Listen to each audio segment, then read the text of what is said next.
प्रियंका गांधी जी पर की गई अभद्र टिप्पणी को लेकर आम आदमी पार्टी के एक एक नेता ने बोला, लेकिन बहुत शर्म की बात है कि उनकी ही पार्टी के दो नेता अजय माकन, संदीप दीक्षित एक शब्द नहीं बोल रहे हैं कि रमेश बिधूड़ी ने जो कुछ भी बोला वो गलत है। भाजपा के जो उम्मीदवार हैं उनके आज कुछ वीडियो सोशल मीडिया पे आए प्रियंका जी को लेकर, उस पर आपकी क्या टिप्पणी? देखिए, ये तो कल्चर ही है भारतीय जनता पार्टी का और उनके नेताओं का। देखो, मैं समझ सकता हूं कोई एक नेता गलत बात कहे, आप उसको सजा दे दो। इन्होंने तो पार्लियामेंट में ऐसी ही बात कही, उसी व्यक्ति को आपने टिकट दे दी दिल्ली से, तो इसका मतलब है जिस तरीके की वो भद्दी बातें करते हैं उसका समर्थन भारतीय जनता पार्टी करती है। एक बार कोई गलती करे आप उसको हटा दो, चलो मानते हैं।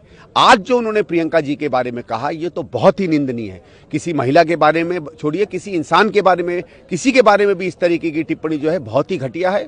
ये इनके चरित्र को और इनके कल्चर को दिखाती है, इसकी हम निंदा करते हैं। मैं तो आशा करूंगा कि दिल्ली पुलिस अपने आप ही इन पर एक्शन करेगी, नहीं तो कांग्रेस पार्टी से मैं आग्रह करूंगा हमारी सीनियर लीडरशिप से कि इन पर जो है मुकदमा किया जाए। आपने जो हैट्रिक की बात की, क्या तीन बड़े चेहरे को आप लोग टारगेट कर रहे हैं हराने के लिए? फिर मुख्यमंत्री को हम तो टारगेट कर रहे हैं दिल्ली में सरकार बनाना। हम किसी व्यक्ति को टारगेट नहीं करते, क्योंकि हम व्यक्ति की राजनीति नहीं करते, हम उसूलों की और हम नीतियों की टारगेट करते हैं। शीला जी की उसूल और शीला जी की नीति उन्होंने इस दिल्ली को बनाया।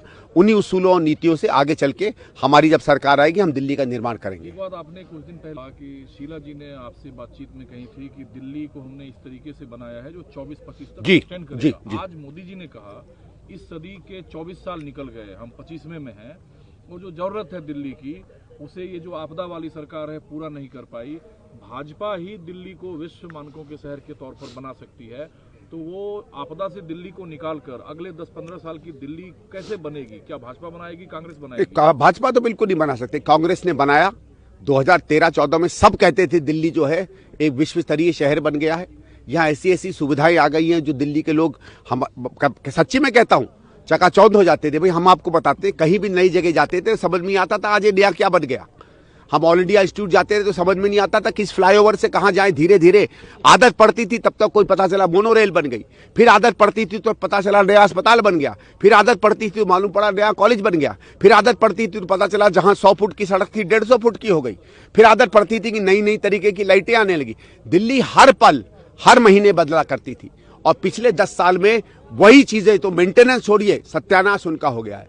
लेकिन मैं आदरणीय प्रधानमंत्री जी से कहता हूं, आपके पास एमसीडी है, दिल्ली की 90% सड़कें एमसीडी की हैं। एमसीडी की सड़कों का क्या हाल था आपके समय? आप कूड़ा तक तो दिल्ली का साफ नहीं कर पाए। दिल्ली कूड़े का शहर माना जाता था। आपकी ही पार्टी की एमसीडी ने जिस तरीके का हाल किया दिल्ली का, सबको पता है। आपके पास डीडीए है, बता दीजिए डीडीए में गरीबों के लिए एक मकान बनाया हो पिछले 10 साल में? एक कोई नई परियोजना आप बनाकर लाए हो? कल जो आपने झुग्गी झोपड़ी के लोगों के लिए फ्लैट बांटे, ये तो वो फ्लैट थे तो 2012 में कांग्रेस ने शुरू किया, तो मैं उसके शिलान्यास में गया था। तो मैं तो प्रत्यक्ष हूं कि ये कांग्रेस की स्कीम थी।